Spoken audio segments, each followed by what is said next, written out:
decía, bienvenidos a este nuevo espacio que junto con SACBE ya venimos acostumbrados a todos los meses o cada 15 días organizar un encuentro gratuito para brindarles a ustedes información de lo más actualizada posible, avances científicos de la mano de grandes referentes a nivel nacional e internacional.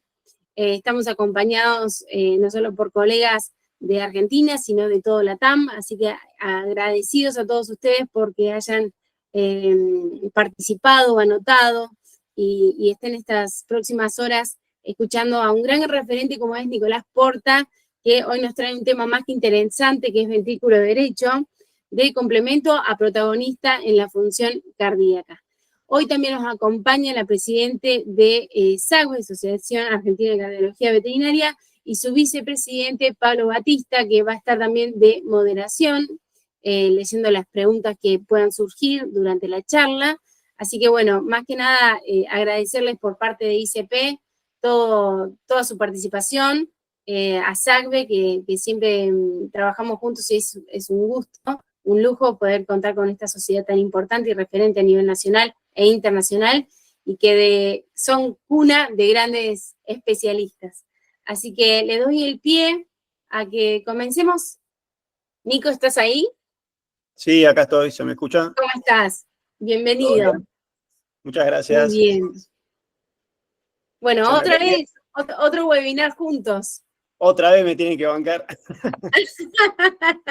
No, con un tema reconvocante, la verdad es que... Sí, está bueno, está bueno. Sí, desde el momento que se publicó en las redes sociales este webinar, enseguida empezaron a inscribirse, y la verdad es que la cardiología es un tema, una especialidad que llama mucho la atención y que en la práctica diaria es de todo el tiempo. El clínico se encuentra con estas situaciones y a veces, muchas veces, derivamos, como es mi caso. Pero bueno. Bueno, acá estoy, no sé si se escucha ahora. Ahora bueno. Sí se te escucha. Bueno, ahora hago sí. la presentación. Lo bueno es que no me sentí sola. Me acompañaste en la situación. Está bien. Bueno, hago la presentación formal, entonces, agradecer a todos su presencia en este nuevo webinar por parte de la SACBE. Para nosotros siempre es un placer poder contar con estos espacios de intercambio, de formación. Así que no vamos a hacer mucho preámbulo, ya doy paso al doctor, a quien presento ahora. Agradecer nuevamente a ICP por abrirnos las puertas, realmente es un placer para nosotros. Y bueno, contarles, el doctor ahora va a hacer la disertación y al final va a haber un espacio para preguntas, así que las que quieran ir realizando las pueden ir volcando en el chat y al final se la transmitimos a Nicolás, ¿sí? Bueno, lo presento. Perfecto. Entonces. Nicolás Porta es veterinario y especialista en cardiología clínica veterinaria, graduado en la Universidad de Buenos Aires, es socio de la Sociedad Argentina de Cardiología Veterinaria, trabaja en práctica privada como cardiólogo veterinario y ha participado como disertante en varios eventos como Congreso de Aviaca, en Canal Veterinario a través de Instagram y Telegram y en diversas charlas de la Sociedad Argentina de Cardiología Veterinaria. Así que bueno, Nico, gracias, enormemente agradecidos por contar con tu presencia y te dejamos y bueno, al final pasamos con las preguntas. Buenísimo, bueno, gracias a ustedes por darme la posibilidad de estar de vuelta acá, por bancarme y por escucharme, que a veces es un poco largo ya. El año pasado tuvimos la experiencia de Atrio Izquierdo, no sé si por ahí todos llegaron a ver esa charla. Que estuvo muy linda, yo la disfruté un montón y la idea de esta charla era básicamente lo mismo, poder pensar un tema que, como decía Milagros, que convoque también y que la verdad que es muy interesante y lo voy a empezar a desarrollar más o menos que como lo fui pensando yo y espero que me puedan seguir. Cualquier cosa obviamente me pueden parar, si hay algo que no se entendió o quieren saber algo más, por ahí sí las preguntas al final como para no enlentecer esto y que puede ir mucho más fluido. Bueno, vamos a... Antes de empezar, sí, que me hiciste acordar algo, esto está siendo grabado y todos aquellos que se hayan anotado a través del formulario que les llegó, que estaba en las redes sociales, les va a llegar a través del mail esta clase grabada por si la quieren volver a ver en otro momento. Así que esa cosita. Listo. Bueno, vamos a compartir. Como ya dije, quería agradecer a la SACBE y a ICP por darme esta posibilidad nuevamente de poder hablarles a todos y contarles un poco sobre, en este caso, el ventrículo derecho, una estructura que la verdad que en la clínica diaria por ahí queda un poco relegado, un poco en el olvido por el protagonismo que tiene el ventrículo izquierdo, pero justamente la idea era esa. A lo largo del laburo que por ahí tenemos todos como cardiólogos, por ahí nos dejamos llevar obviamente, por las estructuras por ahí que más nos dan trabajo en el día a día, y muchas veces queda relegado esta estructura. Y hablando con colegas, tratando de pensar por ahí qué tema podemos hablar, de qué se puede investigar, y también viendo un poco en medicina humana, el ventrículo derecho, justamente como puse en el título, que también trataba de buscar un título que tenga impacto y que esté bueno, me parece que resumió un poco de la intención, esto de verlo como un complemento perfecto, me refiero a entender al ventrículo derecho como, bueno, es eso que está al lado del ventrículo izquierdo, y que por ahí le presto atención si lo veo muy grande, o lo veo con mucho volumen, o lo veo o con una pared muy gruesa, o veo el septo que está aplanado, entonces ahí empiezo a mirarlo y empiezo a interpretarlo, y bueno, y trato de diagnosticar algo en base a si está muy, muy mal ese lado. Entonces, entenderlo, dejar de entenderlo como complemento del corazón, porque muchas veces por ahí hablamos del corazón como el ventrículo izquierdo, o el atrio y el ventrículo izquierdo, y empezar a verlo como un protagonista. Y la idea más que nada de esto es darle el enfoque, darle la importancia que está teniendo hoy en cuanto al estudio ecocardiográfico y también en el día a día, ¿sí? Bueno, arrancamos. Los que no me conocen, ténganme paciencia porque a veces me pongo a hablar mucho. Voy a tratar de no ser tan redundante y que no sea tan agobiante como la charla anterior de atrio izquierdo, pero bueno, espero ser lo suficientemente claro. Arrancamos. Y acá están los dos ejemplos que estaba hablando recién. Cuando hablo de complemento perfecto, todos van a entender este video de acá, que lo que busca es mostrar lo que vemos todos los días. O sea, nosotros cuando hacemos un estudio ecocardiográfico, esta es una de las imágenes que por ahí nos enseñan desde un inicio, la que tratamos de explicarles por ahí a un colega que trabaja en, no sé, internación. Obviamente que sacamos mucha información de esa imagen, ese eje corto, el famoso honguito que estudian muchos. Y siempre que estudiamos esta imagen y vemos cómo se contrae acá el ventrículo izquierdo y vemos la cavidad del ventrículo izquierdo, la intentamos relacionar con el ventrículo derecho, esa media luna que está ahí arriba, ¿sí? Y es como que ahí queda, o ahí quedaba el estudio del ventrículo derecho. Era como ver, bueno, si más o menos la relación, que después vamos a hablar, medio que se conserva, bueno, entonces dentro de todo estar funcionando bien. Y también por ahí algunos iban más con el estudio de, bueno, ¿cómo se contrae esa sección del ventrículo derecho? ¿Se contrae bien? Bueno, entonces la función sistólica del ventrículo derecho está conservada. Y también otros capaz que se aventuraban en ver el grosor de la pared y decían, bueno, el grosor de la pared dentro de todo está más o menos bien, en una relación que por ahí buscan con el septo interventricular, y bueno, entonces más o menos está bien, ¿sí? La imagen de abajo, esta que marco con el cursor, es básicamente lo que hablaba, lo que por ahí estuvimos viendo y por ahí la bibliografía antigua nos marcaba un poco en el enfoque con el estudio del ventrículo derecho. Y esto no es nada más que, como también se hablaba mucho del ventrículo izquierdo, que básicamente te decían, no es un ventrículo en sí, es el último pliegue de la banda miocárdica, o sea, es un pliegue de músculo que abraza a la estructura en sí, al ventrículo izquierdo, y bueno, y ahí se termina formando una cavidad.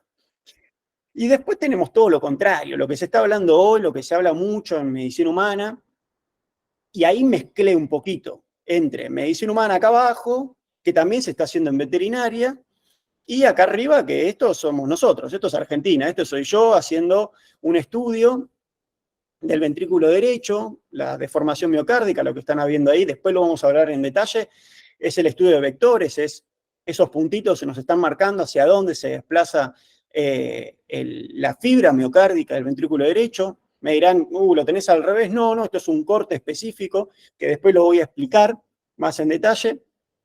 Pero acá tenemos las dos, el antes y la actualidad, ¿sí? El pasado, o tratemos de que esto sea el pasado, no para no hacerlo, sino para complementarlo, para agregarle mucho más información y ser conscientes de algo que pensábamos como, por ejemplo, el último pliegue de la banda miocárdica o la media luna famosa que siempre estudiábamos. Ahora tenemos algo más complejo, ¿sí? Es algo, la verdad, demasiado complejo y hermoso, porque la verdad que es interesante el estudio del ventrículo derecho. Básicamente, como características generales, vamos a estar hablando de su anatomía compleja, que lo vamos a ir detallando ahora de a poco.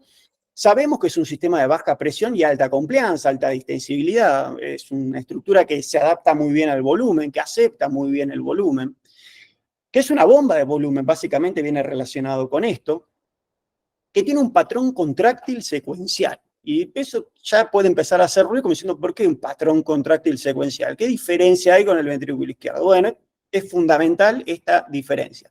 La función sistólica o la función contráctil del ventrículo derecho difiere del ventrículo izquierdo, y esto lo vamos a ver.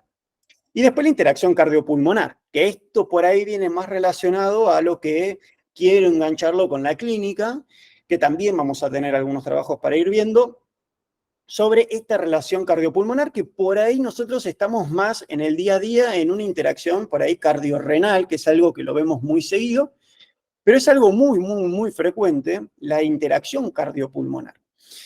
Y por ahí les pasa a todos que esto lo voy a hablar más adelante, sobre el tema de el animal con tos es un animal cardiópata.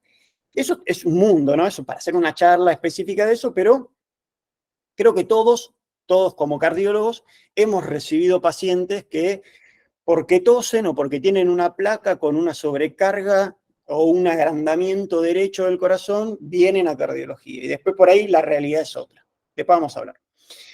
Bueno, con respecto a las presiones, acá hay un grafiquito que más o menos todos manejan, esta gran diferencia de presiones. Acá en la curva comparada de presión-volumen, se nota la diferencia abismal de presión entre el ventrículo izquierdo y el ventrículo derecho, no así la diferencia de volumen diastólico final, por ejemplo. Entonces, sabemos que es un lugar donde almacena gran cantidad de volumen en relación al ventrículo izquierdo y que maneja muy baja presión. Ahora, cuando hablamos de la anatomía compleja, cuando hablamos de anatomía compleja, hablamos de una anatomía compleja porque ya no es lo mismo, y ahí lo ven en esa representación en 3D, no es lo mismo que el ventrículo izquierdo. El ventrículo izquierdo, como sabemos, es un cono que tiene en el mismo plano el tracto de entrada y el tracto de salida. No así el ventrículo derecho. El ventrículo derecho, como lo hemos estudiado toda la vida, como esa media luna, esa estructura que abraza el ventrículo izquierdo, por el hecho de tener esa estructura de estar abrazando, vamos a encontrar tanto el tracto de entrada como el tracto de salida en lugares distintos, ¿sí? Y eso tiene mucho que ver, o sea, eso tiene muchas implicancias. Ya saber de que tenemos en distintos planos al tracto de entrada y al tracto de salida. Como ven acá, tratamos de dividir al ventrículo derecho en 3 secciones grandes.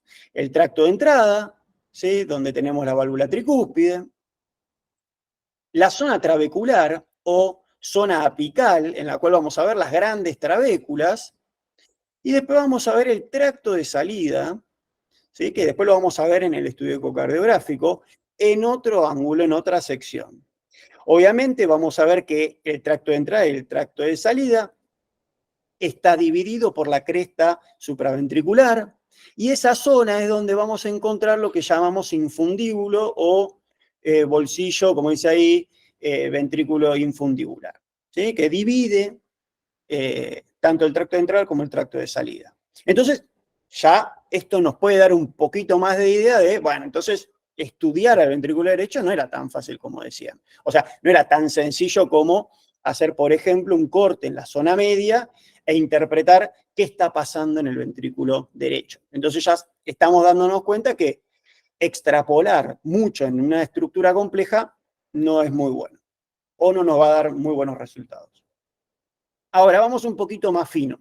Vamos ahora a ver un poquito de la estructura, un poquito más miocárdica. Y nos encontramos de que la pared del ventrículo derecho, casualidad, o nos llama la atención de que no es similar al ventrículo izquierdo, no cumple la ley de las 3 fibras importantes del ventrículo izquierdo. Acá encontramos una capa subepicárdica, que, como dice ahí, es un 25% del grosor de la pared, en el cual vamos a encontrar principalmente fibras circunferenciales, ¿sí? Son fibras que abrazan al ventrículo derecho, a la pared del ventrículo derecho, lo podemos llegar a ver en estas líneas rojas, estas líneas amarillas.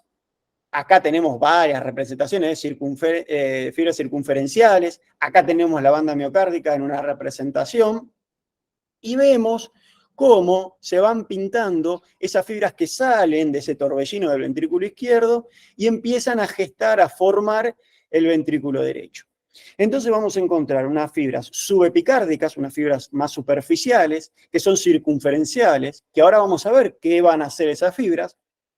Y después tenemos una capa subendocárdica, ya las de adentro, que son principalmente fibras longitudinales, ¿sí? Como decimos ahí, se comunican con las fibras septales. Entonces, ya entendemos más o menos cómo es la contracción o cómo quiere ser la contracción del ventrículo derecho.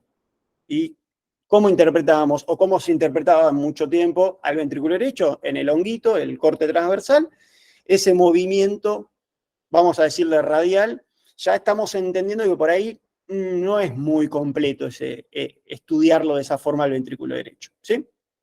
Y abajo hay algo que se llama interdependencia ventricular, que vamos a estar relacionando al septo interventricular, a los miocitos subepicárdicos y al pericardio. ¿Y por qué? Porque ustedes todos ya más o menos manejamos lo que es la cardiología y entendemos de que el ventrículo derecho no solo trabaja por el solo hecho de sus fibras de la pared libre, ¿sí? Porque serían 2 capas con una masa muy, muy escasa. Ahora, cuando lo vemos trabajar al ventrículo derecho, vemos que trabaja de forma particular y que está influenciado por varios factores. Por eso empezamos a hablar de algo que se llama interdependencia. No solo depende de él mismo, sino depende de otros. Y acá empieza a cambiar la situación y acá empieza a tomar un poquito más de complejidad. Y acá vamos a ver que vamos a encontrar un acortamiento longitudinal, ese movimiento de las fibras longitudinales subendocárdicas, que lo que van a hacer es traccionar al anillo tricúspide hacia el ápex, o casualidad, eso lo veíamos también en el ventrículo izquierdo, con el famoso estudio del MAPSE, viendo cómo ese anillo mitral se acercaba o se dirigía hacia el ápex. Y después tenemos la contracción del septo interventricular, el estiramiento de la pared libre sobre el septo, ese movimiento anteroposterior que ahora lo vamos a mostrar, y después vamos a tener un efecto muy característico que es el efecto fuelle. No sé si conocen un fuelle que hace un trabajo medio como si fuese radial, para que lo entiendan. Y acá quería mostrar de vuelta este video, pero que ahora que ya están manejando estos conceptos, empiecen a ver cómo, por ejemplo, esta es la pared libre. No sé si todos ven el cursor. Vean las fibras, la dirección de los vectores, hacia dónde se dirigen la fibra miocárdica, ¿no? Se dirige hacia el centro de la cavidad del ventrículo derecho. Ahora, cuando ven el septo interventricular, que es esta pared que está acá, vean hacia dónde se dirige la zona medioapical. Las flechas en un primer momento no se dirigen hacia el centro del ventrículo derecho, sino ¿qué hacen? Se dirigen hacia el ventrículo izquierdo, porque el septo interventricular es ventrículo izquierdo y va a responder en condiciones normales al ventrículo izquierdo. Entonces, ese movimiento del septo interventricular, generando una atracción hacia el ventrículo izquierdo, más las fibras subepicárdicas que veían que eran una continuidad de lo que es el ventrículo izquierdo, terminan generando un efecto de arrastre, de tracción, y generan este efecto fuelle, este trabajo radial sobre la función sistólica del ventrículo derecho. ¿Ahora es la única? No. Acá, en ventrículo derecho, yo pondría ventrículo derecho símil complementariedad. Acá, hasta los estudios y el trabajo del ventrículo derecho, todo es complemento, todo suma a algo. Acá no hay una fibra que se encargue de todo, no hay un estudio que sirva para todo, para algo en particular. Acá necesitamos mucha información de distintos lugares. De vuelta, tenemos una estructura compleja, necesitamos varios datos, necesitamos interpretar al ventrículo como lo que es para poder llegar a un buen diagnóstico. Y hay algo que por ahí no sé si todos lo manejan, pero que es el concepto de ¿qué? De la torsión miocárdica, que también tiene que ver en esto de la famosa interdependencia, que antes no se nombraba, por ahí en los libros más antiguos por ahí no aparecían, pero ahora está tomando mucho cuerpo el hecho de cómo trabaja el ventrículo izquierdo o el corazón como si fuese una toalla que se está escurriendo, ¿sí? Cómo gira en un sentido en la base y en otro sentido en el ápex. Eso lo que nos va a terminar dando es una potenciación en cuanto a el volumen eyectado, en el ventrículo izquierdo principalmente, pero todas estas fibras van a trabajar también en el ventrículo derecho, generando este efecto fuelle famoso. Lo que ven acá arriba es un trabajo de medicina humana, pero acá abajo, vuelvo a citarme, es un trabajo mío con el equipo que tengo yo. Yo tengo un Vetus, no para hacer propaganda, pero es un equipo portátil, un equipo bastante nuevo. Para mí creo que es accesible y nos da mucha información. Y con respecto a la famosa torsión, que es la diferencia entre la rotación y la desrotación, entre la torsión del ápex y de la base, esa diferencia, ese movimiento en contra a favor y en contra de las agujas del reloj, o sea, en dirección opuesta, va a generar un mayor o va a complementar en lo que es el volumen eyectado, principalmente el ventrículo izquierdo, porque esto está estudiado en el ventrículo izquierdo, pero genera este plus en el ventrículo derecho, ¿sí? Entonces es importante también tener presente esto. ¿Por qué lo digo? Porque si tenemos a la vez de una patología en el ventrículo derecho, tenemos una sobrecarga severa de volumen en el ventrículo izquierdo que me está afectando el efecto de torsión, ¿qué va a pasar? Ya hay uno de los factores o uno de los componentes de la dependencia o la interdependencia ventricular, entonces es probable que empiece a afectarse la eyección del ventrículo derecho, ¿sí? Siempre hay que pensar y tratar de complementar todo y de relacionar todo. Ahora, antes de eso, quería mostrarles este tipo de contracción.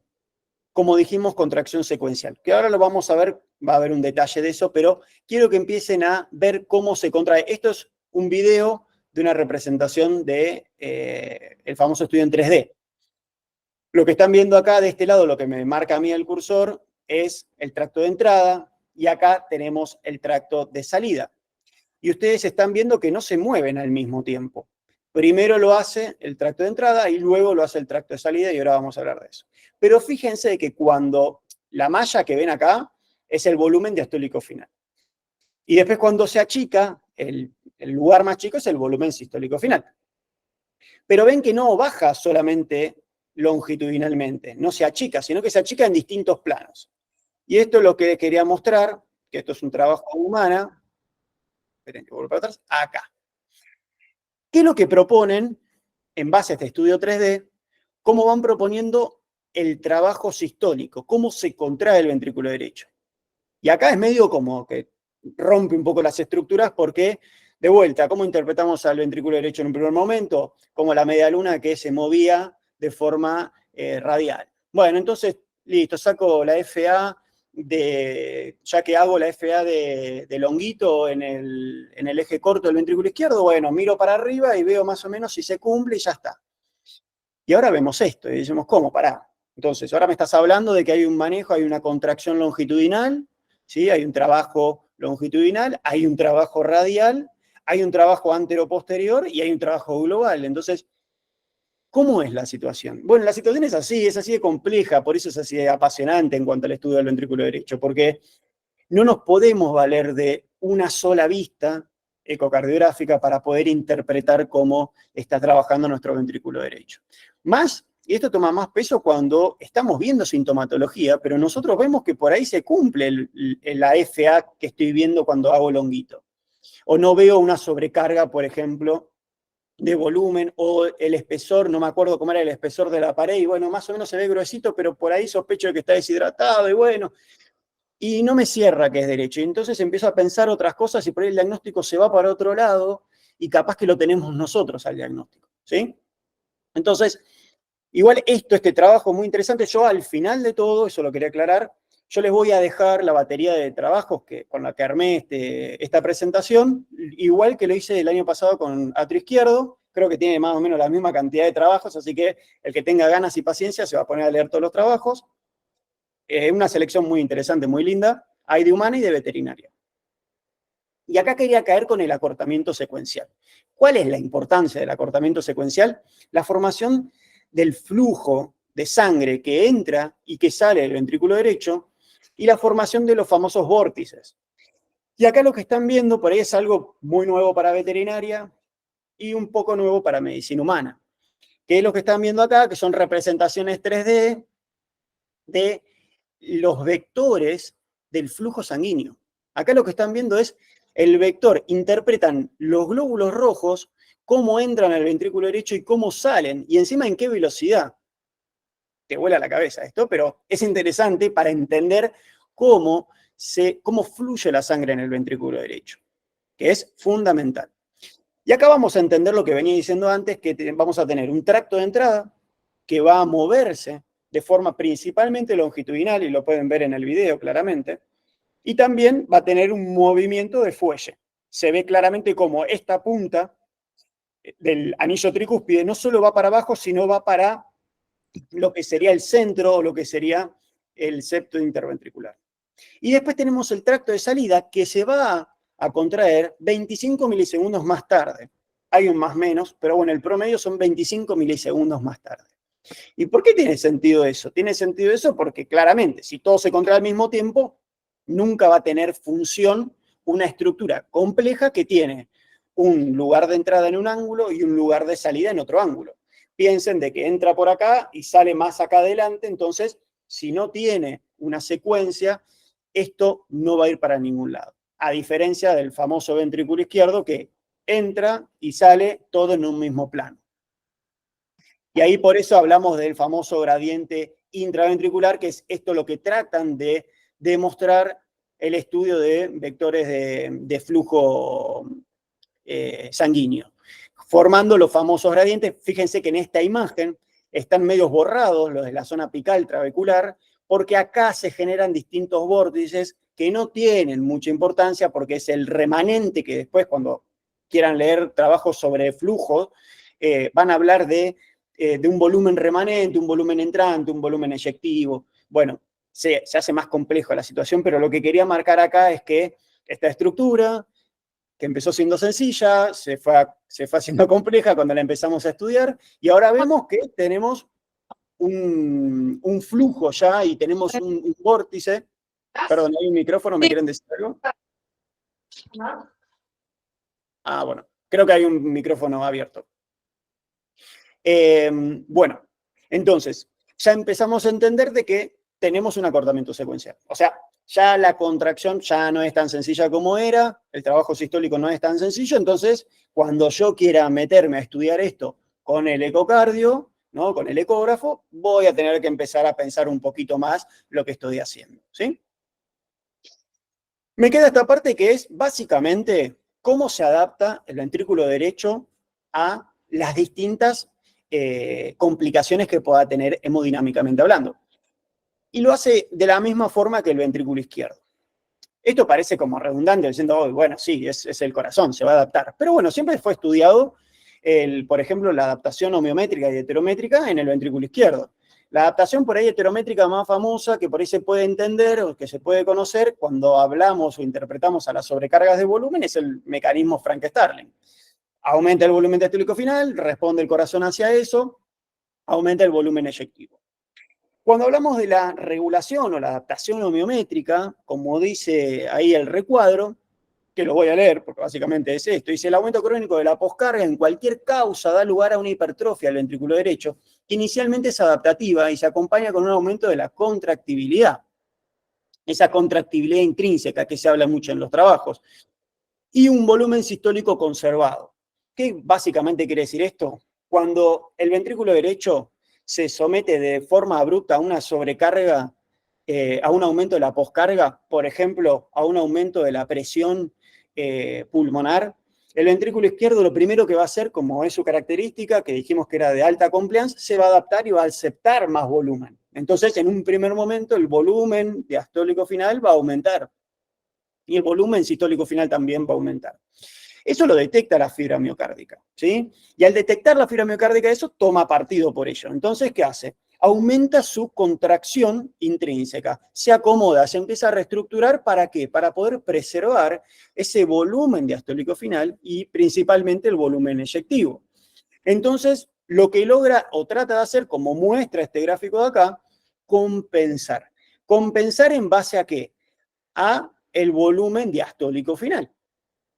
Pero empieza de a poco y de forma crónica a bajar lo que es el volumen eyectivo o la fracción de eyección.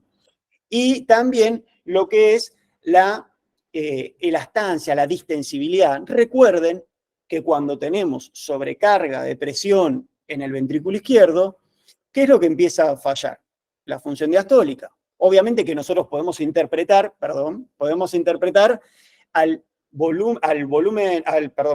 al ventrículo izquierdo, cuando por ejemplo hay hipertensión sistémica, como un engrosamiento de la pared. Y podemos decir, bueno, está conservado, pero no lo estamos viendo, si no aplicamos Doppler y distintas técnicas, en entender de que ese remodelado miocárdico va a empezar a afectar la función de relajación, ¿sí? Esa función elástica del corazón. Ya no se relaja como se debería relajar. Entonces, lo que va pasando acá, en una forma compensatoria, el organismo, el ventrículo derecho, se va remodelando, se va adaptando a eso hasta que ya no aguanta más y caemos en lo que sería la adaptación heterométrica. ¿Qué pasa ahí? El corazón ya se dilata, ya almacena más volumen, ya no tiene esa capacidad de bancar, de contener esa presión, de hacerle frente a esa presión que tiene en el pulmón o del otro lado. Y lo que va a pasar es, va a aumentar mucho el volumen diastólico y va a caer de forma abrupta el volumen eyectivo. Y vamos a tener sintomatología claramente porque ya entramos en fase de descompensación. Nada más que esto, este tema es, si lo quieren leer, se llama efecto ANREP, lo pueden leer, hay trabajos en veterinaria sobre este tema, recontra apasionante, es fisiología cardiovascular, no es nada nuevo, pero capaz que no todos están con estos conceptos de adaptación homeométrica y heterométrica.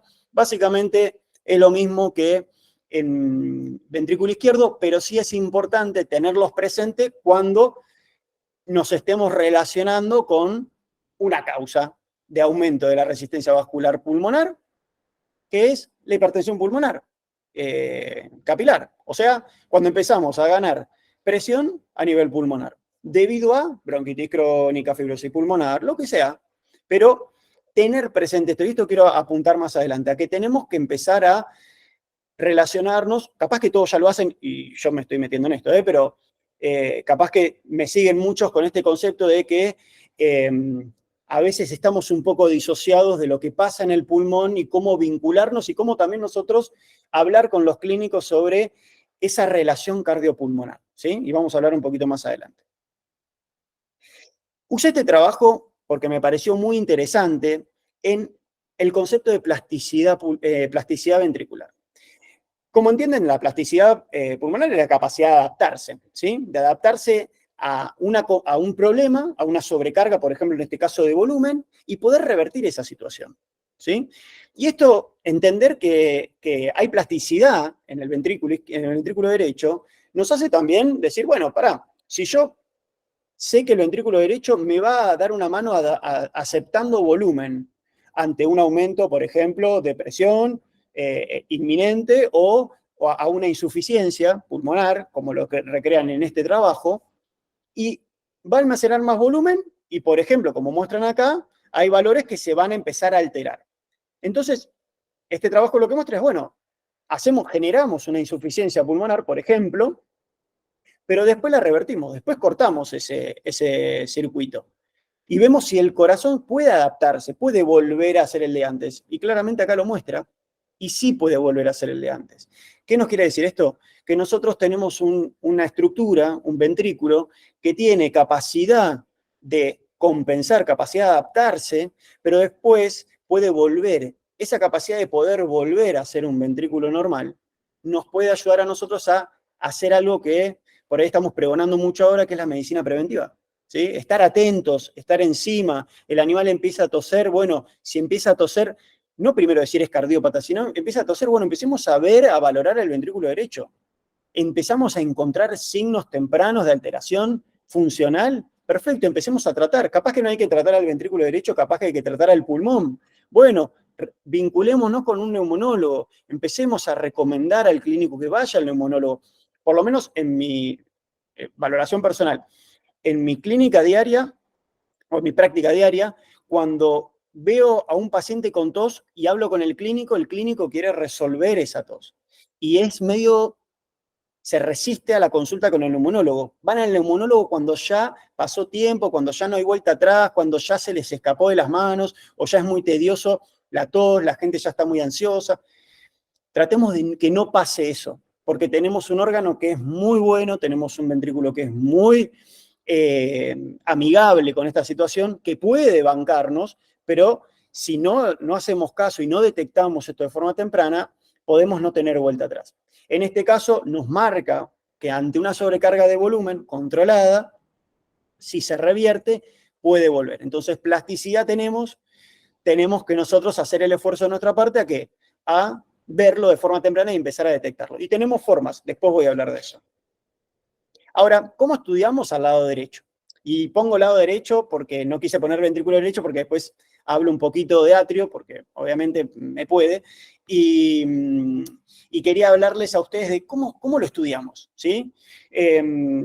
Acá, obviamente, siempre me baso en nuestros padres, que es la medicina humana, la cardiología humana, que es como que ellos ya tienen resuelto estos conceptos, ¿sí? Ellos estructuran mucho las cosas y ya tienen un poco armado todo el protocolo. Cosa que por ahí nosotros estaría bueno que empecemos a hacer algo así o empecemos a trabajar. Se trabaja mucho más cómodo y nos olvidamos de menos cosas y somos más eficientes en el día a día. Y no lleva una consulta eterna. Vamos a empezar por algo que es la planimetría, que es medir al lado derecho. Y acá lo que vamos a empezar, que es la relación, la pongo primero porque es la relación que por ahí todos conocen, del ventrículo, la cavidad del ventrículo derecho con el ventrículo izquierdo. Es esta relación que van a ver acá abajo, la que vimos al principio. 1/3 de la cavidad del ventrículo derecho sobre el izquierdo. Pero acá hay un trabajo muy interesante, que lo marcan mucho en medicina humana, que es, depende cómo yo me alinee con el corazón en el corte transversal, voy a tener un ventrículo derecho de una forma o de otra. Puedo verlo homogéneo, como una media luna, o puedo verlo como si fuese una boina. Una parte más chiquitita y una parte más grande. Entonces, si yo ahí voy a cortar de forma transversal, respetando al ventrículo izquierdo, es muy probable que el ventrículo derecho lo vea chiquitito cuando veo después al costado una parte muy grande, con mucha cavidad. Entonces ya ahí no puedo estar infiriendo en que eso está bien, ¿sí? Entonces, el eje, una de las limitantes de esto es cómo voy a cortar, cómo voy a seccionar de forma transversal a todo el corazón. Eso es muñeca, eso es practicar, pero siempre si uno va a usar esta relación, tratar de tener una media luna lo más homogénea posible. Después vamos a entrar en algo que por ahí no estamos todos familiarizados, que es el diámetro del tracto de salida del ventrículo derecho, tanto distal como proximal. Que básicamente es esto. Hacemos un eje corto a nivel de la base, arriba de lo que sería la relación atrio-aorta, y vamos a encontrar en el centro al anillo aórtico, en un costado al anillo pulmonar, y del otro lado al anillo tricúspide. Esto sería el atrio derecho y esto sería el atrio izquierdo. Vean cómo quedó desplazado porque nos fuimos un poquito más arriba. Esto está muy bien demostrado en el lado izquierdo, cuando hacemos cortes transversales del lado izquierdo. En medicina humana muy desarrollado, capaz que nosotros no somos de ver en ejes cortos del lado izquierdo, lo vemos más del lado derecho. Igual recomendación, practiquen de los dos lados, que se ven imágenes muy interesantes. Y acá se proponen varios cortes. Se estudia el tracto de salida, porque recuerden que el tracto de salida estaba influenciado por esta estructura que se llama infundíbulo, ¿sí? Acuérdense de esa cresta supraventricular, que cambia el ángulo de la salida, entonces es importante, hay alteraciones en lo que es el tracto de salida distal y proximal del ventrículo derecho. Importante prestar atención ahí, porque nos pueden alterar también, obviamente, la eyección. Después vamos a tener diámetro del tronco pulmonar. Diámetro del tronco pulmonar, lo que estoy marcando con el cursor, puede verse afectado por una dilatación postestenótica, puede verse afectado por un aumento en la presión pulmonar capilar severa, porque se aumenta el tronco, aumentan las ramas. No es tema de ahora, pero importante que todos empecemos a estudiar un poquito más el tronco, las ramas, la distensibilidad de la rama derecha, muy interesante, nos da mucha información, más que nada cuando estamos evaluando aumento de poscarga al lado derecho. Y después la relación arteria pulmonar-aorta. Esto hay algunos que lo hacen de rutina, hay algunos que no. Yo, por ejemplo, por lo general lo uso de rutina. Muchos me dirían, bueno, no es tan de rutina porque esto lo haces para ver si tenés hipoplasia de anillo de la arteria pulmonar. Sí, pero también te ayuda a tener un poco de ojo y de idea y de poder estandarizar ciertos cortes y poder ver, porque ya que ves el anillo pulmonar, ves el tracto de salida, ves el tronco. Y esta relación es muy útil. Se ven los dos anillos, son dos anillos que deberían, esas válvulas sigmoides deberían ser fijos, deberían ser constantes. Es interesante que se haga. Voy a dejar para después lo que es atrio derecho y voy a hablar del diámetro longitudinal y transverso del ventrículo derecho en apical, que es esta imagen de acá arriba, que lo que busca es hacer una imagen 4 cámaras, apical izquierdo, tratar, como todos los trabajos hablan, maximizar la imagen del ventrículo derecho, desplazar el ventrículo derecho hacia el centro de la imagen y poder trazar una línea desde el ápex del ventrículo derecho. Recuerden que tenemos un ápex solo, si lo veo de afuera del corazón, pero si lo veo desde adentro voy a tener algo referido al ápex del ventrículo derecho y el ápex principal, que es el ventrículo izquierdo. Pero desde lo que vemos como ápex del ventrículo derecho hacia la base o el anillo tricuspidio, vamos a medir el largo del ventrículo. Y también lo que vamos a hacer es medir de forma transversal la zona basal y la zona media.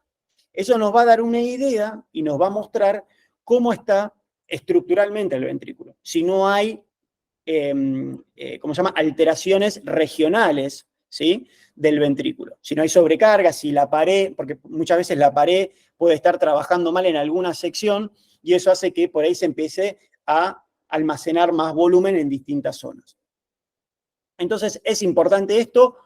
Después vamos a hablar si hay o no hay información en veterinaria, pero no quería dejar pasar esta estructura, este corte muy interesante que se llama bicabal, corte bicabal. El corte bicabal lo que nos va a dar acá es una información, por ahora, cualitativa del atrio derecho. Nos va a decir si está sobrecargado visualmente. No tenemos todavía una medida que esté estandarizada en medicina, ni en medicina humana, ni en medicina veterinaria, un trabajo para el que quiera más que interesante, pero nos va a dar mucha información porque vamos a poder encontrar, buscar ahí trombos, buscar tumores, buscar alteraciones o vestigios embriológicos, como por ejemplo se me ocurre la red de Chiari, que se ve en medicina humana, y a veces en veterinaria está descrito y se puede llegar a ver, ven como si fuese como una red, un filamento que se ve acá medio hiperecogénico, que a veces asusta,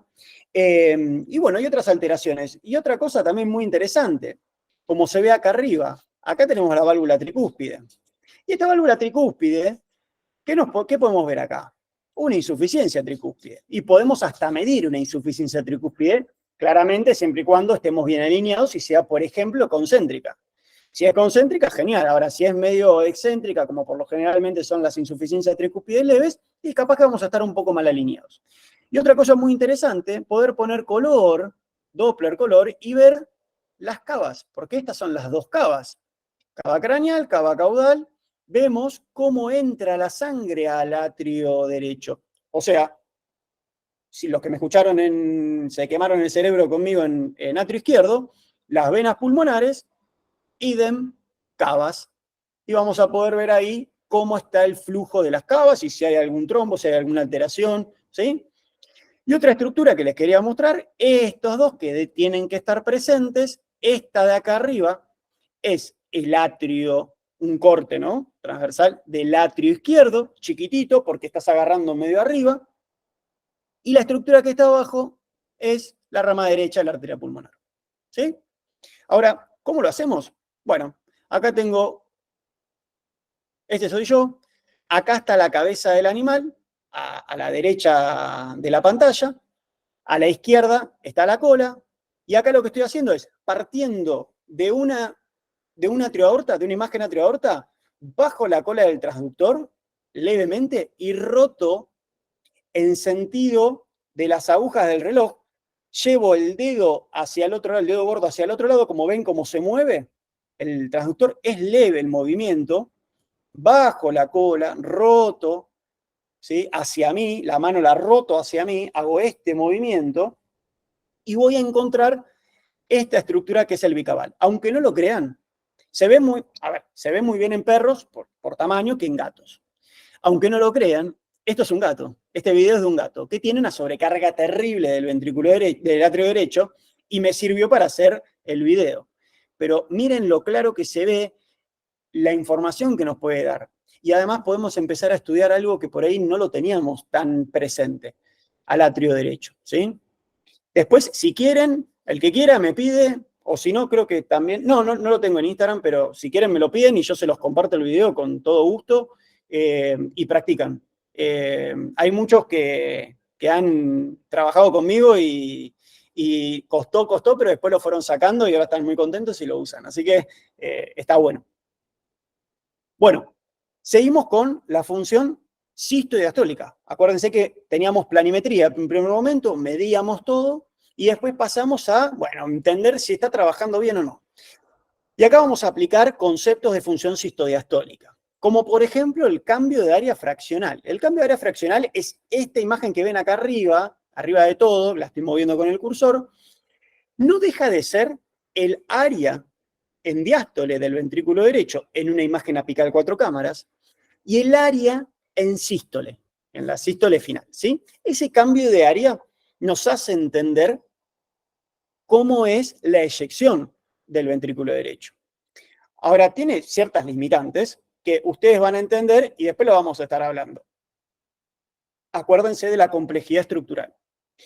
Ahora, esa diferencia es interesante, porque me está hablando de la complementariedad de trabajo sistólico del ventrículo derecho. No estoy viendo como, por ejemplo, en el TAPSE, para los que no lo conocen, que ya creo que lo estuve hablando, es el movimiento longitudinal del anillo tricúspide. Yo me pongo de vuelta en una imagen 4 cámaras, maximizando el ventrículo derecho, pongo el modo M sobre el anillo, la pared libre, ¿no? del anillo tricúspide, y veo cómo se mueve. Eso lo que me está dando una idea es sobre el trabajo longitudinal de la pared libre del ventrículo derecho. Ahora, acá trabajo longitudinal, y dijimos que no era solo el trabajo longitudinal. Entonces, ya tenemos un estudio, una información parcial, ¿sí? Muy buena, pero parcial. Después tenemos una imagen bastante buena, como el cambio de área fraccional, que involucra ya casi todas las fibras y todo el trabajo también en la interdependencia. Después tenemos el Doppler tisular. ¿Qué es el Doppler tisular? El Doppler tisular nos va a ayudar en dos situaciones. Primero, en ver la onda S. La onda S es lo mismo que el TAPSE, nada más que le ponemos tisular, el pulsado, aplicamos el concepto de Doppler tisular y vemos la velocidad del movimiento de la misma sección que el TAPSE. Entonces vemos con qué velocidad se desplaza. Eso es, obviamente, un indicador muy importante de la función sistólica, porque cuanto más deteriorada está la función sistólica, más chata va a ser esa onda S, menos velocidad va a ganar. Después tenemos el TEI, que por ahí lo conocen del ventrículo izquierdo, que es el índice de performance miocárdico. Es un índice sistodiastólico. ¿Qué involucra? Que está acá abajo. ¿Qué involucra? Los dos tiempos isovolumétricos, tiempo de relajación isovolumétrico con tiempo de contracción isovolumétrico, y el tiempo de eyección, ¿sí? Acá sería, más grande, sería esta porción, tiempo de relajación isovolumétrica, de contracción isovolumétrica, tiempo eyectivo y tiempo de relajación isovolumétrica, ¿sí? Si da mayor, ahora después lo vamos a ver, pero si da mayor, estamos mal.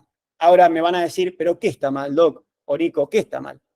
Bueno, o sea, la función sistodiastólica. No, pero yo quiero saber si es la función sistólica o diastólica. Bueno, hay otras formas para verlo. Entonces, el TEI se usa en muchos trabajos, es muy interesante, pero es medio ambiguo la información que nos va a dar. Después empezamos un poquito más en complejidad. Por ejemplo, el strain, la deformación miocárdica del ventrículo derecho. La imagen que ya la vieron en el videíto, y acá abajo las curvas. ¿Qué nos da esto? Que lo vamos a ver ahora un poquito más adelante. No me quiero spoilear, pero ¿qué nos va a decir esto? Es un poco más preciso, nos da más información que los estudios por ahí bidimensionales. Acá lo que hace la deformación miocárdica es un postprocesado de un video, y lo que hace es, vos seccionás lugares de interrogación, de interés, y el equipo lo que va a hacer es interpretar que las manchas que va a ver y que va a seccionar, que va a marcar en la imagen, es fibra miocárdica, para entenderlo. Y ve cómo se deforma esa imagen, ¿sí? Y cómo se contrae. Entonces, lo que se deforma y se contrae es el trabajo sistólico y también diastólico, porque nos da también información sobre la diástole. Entonces, nos habla de cómo se deforma la fibra miocárdica. Y eso tiene íntima relación, obviamente, con la función sistodiastólica. Y otra cosa también que es interesante es la velocidad en la deformación. Háganse la idea de TAPSE con strain, sería por ahí lo económico de un strain, ¿sí? Obviamente salvando las diferencias, pero para que lo entiendan. En el strain vemos desplazamiento, deformación y velocidad de deformación. Y en el TAPSE vemos desplazamiento, y en el tisular vemos velocidad de desplazamiento. Hay muchos trabajos que tratan como de llegar a una correlación entre esta relación que les dije. Bueno, buscan una correlación para ver si podríamos utilizar estos dos métodos para reemplazar a la deformación miocárdica, alias strain. Yo por ahí soy más partidario de que usemos todo, pero lo usemos. Digamos, a ver, si uno no puede, claramente estaría bueno que use lo que tenga al alcance y lo que más pueda usar a conciencia, siempre. Pero si tenemos la posibilidad de utilizar strain, bienvenido sea, nos va a dar mucha información. Y después tenemos algo, bueno, el volumen, la fracción de eyección a través del volumen 3D, que es interesantísima. Hoy en veterinaria, más en Argentina o en Latinoamérica, por ahí está un poco alejado de la realidad. Hay algunos lugares, algunos países que están haciendo fracción de eyección por volumen. Y una de las cosas muy interesantes del 3D es que nos resuelve todo esto que estuve hablando de la complejidad. O sea, lo que hace es una representación tridimensional de todo el ventrículo derecho. De esto que estuve vendiendo recién, de que era complejo, que era interesante, que era apasionante, que tenemos dos lugares en distintos planos, que se contrae secuencialmente, que genera vórtices, esto ya lo resolvió el 3D. O sea, el 3D nos va a decir cómo se contrae, cuál de las secciones, cuál de las funciones sistólicas complejas del ventrículo derecho está afectada, lo vamos a poder ver, vamos a poder contrarrestar con otra información de menor, por ahí, calidad de diagnóstico. Y si tenemos, obviamente, 3D y tenemos un paciente amigable para poder hacerlo, bienvenido sea, ¿sí? Ahora, nada, hay que marcar de que existe, de que es nuestro futuro y de que es por demás interesante aplicar esta tecnología, porque nos resuelve la complejidad estructural. Ahora, con lo que acabo de decir, 3D, fracción de eyección 3D, ¿es igual que el cambio de área fraccional? Claramente que no. Claramente que no, ¿por qué? Y es lo que quería decir, que no lo dije antes. El cambio de área fraccional, lo que nos está queriendo decir es cómo cambian las áreas en sístole y en diástole, pero de una imagen del ventrículo derecho. estamos acá desconociendo el tracto de salida. Acá estamos interpretando, para que lo entiendan, la sección 1, ¿no? El tracto de entrada, parte de la zona trabecular o la zona apical, y estamos desconociendo la parte infundibular y la parte del tracto de salida, ¿sí? Ahora, me pueden decir, bueno, pero ya con esto estamos bastante bien. Después voy a hablar sobre un caso muy interesante, que es un trabajo científico publicado, que no es tan así. Entonces, acá 3D gana a cambio de área fraccional, pero para nosotros el cambio de área fraccional sumado a otros métodos, a otras herramientas, es muy bueno. Y acá metemos un poquito de lo que yo pregono y quiero inflar, es el strain, la deformación miocárdica. Este trabajo es muy interesante porque es en veterinaria y trata de comparar o trata de estudiar a la técnica moderna, que es la deformación miocárdica, con el resto de la que estuve contando recién.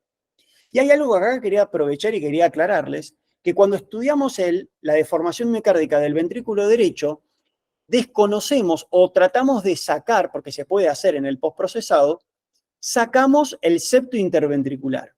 ¿Y por qué, Nico, sacás el septo interventricular? Porque el septo interventricular, ¿para quién responde? ¿Amigo de quién es? Del ventrículo izquierdo. O sea, no me va a aportar información en este caso, ¿sí? Salvo que tenga una sobrecarga de presión, tenga una poscarga aumentada, tenga un remodelado miocárdico, concéntrico, hipertrófico del ventrículo derecho, y ya el septo interventricular esté trabajando mal y esté trabajando para el ventrículo derecho. En condiciones normales lo tengo que descontar y hacerme fuerte en la pared libre. Lo que hace la tecnología de Strain, trata de dividir en secciones al ventrículo, en este caso el ventrículo derecho. Y a la pared libre la divide en 3 secciones, en sección basal, media y apical. Claramente la sección basal es la que más va a trabajar por ese movimiento longitudinal del anillo tricúspide, y menor trabajo longitudinal va a tener el ápex. Ahora, ahí no dije nada, pero Nico, entonces, ¿qué estudia el strain en este caso? Bueno, en este caso es el strain que estamos usando, la tecnología que estamos usando es engañando al software y diciéndole que el ventrículo derecho es el ventrículo izquierdo, básicamente. Entonces se está haciendo un estudio longitudinal principalmente. Sí, claramente el enfoque es longitudinal, pero también si uno tiene la tecnología, como tiene el Mindray, por ejemplo, el Vetus, tiene la tecnología para ver esas flechitas que vieron ustedes, que son los vectores, que es una información subjetiva, cualitativa, pero es muy interesante para empezar a interpretar, y más para nosotros nos interesa el caso que estamos viendo nosotros y no para escribirlo en un paper. ¿Nos sirve para un paper? Sí, pero para este caso lo más interesante es poder ver cómo trabaja esa pared libre, ¿sí? Y acá obviamente lo que está diciendo es que se ven afectados también estos valores por peso corporal, frecuencia cardíaca y edad. Acá la frecuencia cardíaca, que lo dije también en atrio izquierdo, es fundamental. Tenemos que acostumbrarnos a trabajar con pacientes tranquilos, ¿sí? Ahora, TAPSE y strain, ¿son lo mismo? Todos a coro tienen que decir que no. ¿Me sirve? Depende. Si yo solamente interpreto al TAPSE y quiero decir que el TAPSE es similar al strain, haciendo solo TAPSE, entendiendo TAPSE por movimiento de anillo tricúspide, estoy errado, porque el strain me da más información de toda la pared libre. Ahora, si yo solamente voy a hacer strain para ver el movimiento del anillo tricúspide, bueno, entonces sí hago TAPSE. Pero miren cómo las curvas, ¿sí? Hay 3 curvas bien marcadas de lo que es la pared libre y tienen distinta deformación. Y fíjense que todas están alineadas. Eso es un ventrículo sano. Y ahora van a ver ventrículos alterados, que esto tienen que prestar atención en el momento que hace la deformación. Acá hay una simetría de contracción, ¿sí? Esto sirve también para encontrar las asimetrías de contracción. O sea, que se deforman en distintos tiempos, cosa que no lo vamos a ver en el TAPSE. No estoy tirando abajo el TAPSE, pero bueno, quiero concientizarlos en esto, en que no agarremos un valor y bueno, y con esto extrapolamos y hacemos todo y bueno, y sí, anda bien porque tiene un TAPSE bueno. ¿Está? Ahora, ¿hay protocolos de estudio? ¿Sí? ¿Hay protocolos de estudio? ¿Trabajamos igual que en medicina humana? Bueno, y acá aparecen varios trabajos de los cuales vamos a hablar, que hay muchos más que después se los voy a dejar para que los puedan ver. Son muy interesantes estos que estoy planteando y sí hay puntos en común con medicina humana. Vamos a empezar con lo que hacen en humana, ¿sí? Como para tener una estructura. Acuérdense que nosotros nos guiamos más o menos de cómo ellos interpretan el estudio ecocardiográfico, que lo hacen para mí muy bien y muy ordenado. Ellos empiezan de vuelta con las dimensiones, con planimetría. Evalúan el diámetro basal, medio y longitudinal del ventrículo derecho, ya lo estuvimos viendo a nivel apical, el área en fin de diástole, eso también está acá abajo, nosotros lo hacemos, hay trabajos que hablan en veterinaria que estudian de forma absoluta el área en fin de diástole, de forma absoluta el área en fin de sístole y también hacen el cambio de área fraccional.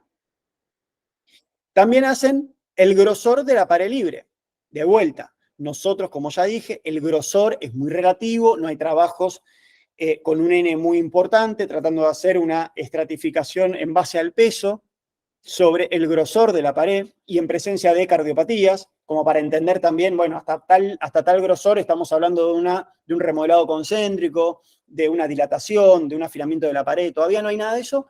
Hay un rango para el que quiera, entre 1 y 5 milímetros, la media es 3, para mí eso no nos da mucho, yo preferiría en vez de ver el grosor de la pared, ver cómo trabaja esa pared, ¿sí? Pero bueno, allá cada uno hace lo que quiera, yo trato de recomendar lo que a mí me sirve y lo que para mí es lo más objetivo y lo que más información nos va a dar. Después caemos en lo que es la función sistólica del ventrículo derecho.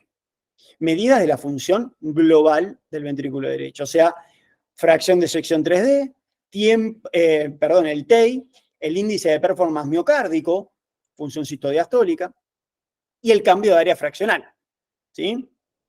Como ven, acá gana obviamente el 3D, pero ellos plantean la necesidad de hacer lo último con lo por ahí bastante básico. O le dan la ventana al que no tenga el 3D, que puede hacer por lo menos cambio de área fraccional, sinónimo de Simpson en ventrículo izquierdo. Y me van a decir, ¿y por qué no puedo hacer Simpson, Nico, en ventrículo derecho si tengo la imagen ahí que se ve un triangulito lindo, hermoso? Porque Simpson se basa en la formación de discos.